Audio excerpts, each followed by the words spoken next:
माता पिता निरर्थक जीव। बड़ी मुश्किल के बाद वह ऑफिस पहुंचा। आज उसका इंटरव्यू था। घर से निकलते ही वो सोच रहा था कि अगर मैं आज इंटरव्यू में सफल हो गया तो पहली फुर्सत में अपना यह पुश्तैनी घर छोड़कर शहर जाकर रहूँगा। माता पिता की रोज रोज की रोक टोक से तो जान छूटेगी।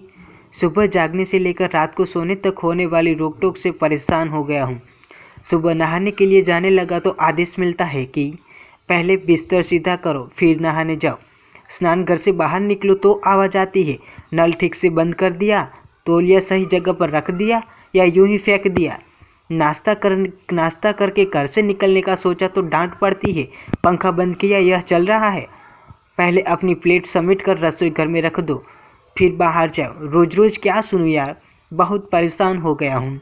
नौकरी मिले तो यह पहली फुर्सत में घर छोड़ दूंगा। ऑफिस पहुंचा तो देखा कि बहुत से उम्मीदवार बॉस की प्रतीक्षा कर रहे हैं। 10 बज गए थे। उसने देखा कि पैसेज की लाइट अभी तक जल रही है। माँ की याद आई तो बत्ती बुझा दी। ऑफिस की दरवाजे पर कोई ना था। साइड में रखे वाटर कूलर से पानी टपक रहा था। उसको बंद कर दिया क्योंकि पिताजी की डांट याद आ गई थी।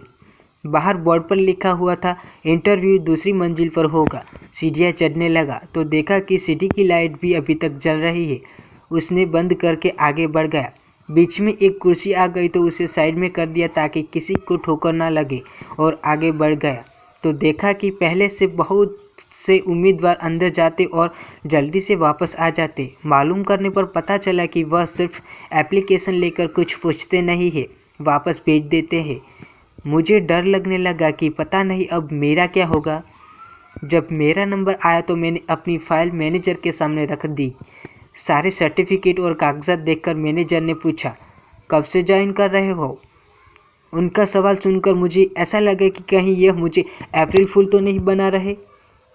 मैनेजर ने मुस्कुराते हुए कहा, नहीं अप्रैल फूल नहीं, यह हकीकत है। आज के इंटरव्यू में किसी से कुछ पूछा नहीं है, सिर्फ सीसीटीवी में तुम्हारा व्यवहार देखा गया है। सभी उम्मीदवार आए मगर किसी ने ना नल बंद किया और ना ही लाइट बंद की और तुम्हारा व्यवहार उन सबसे अलग था। धन्य तुम्हारे माता पिता जिन्होंने तुम्हें ऐसे संस्कार दिए।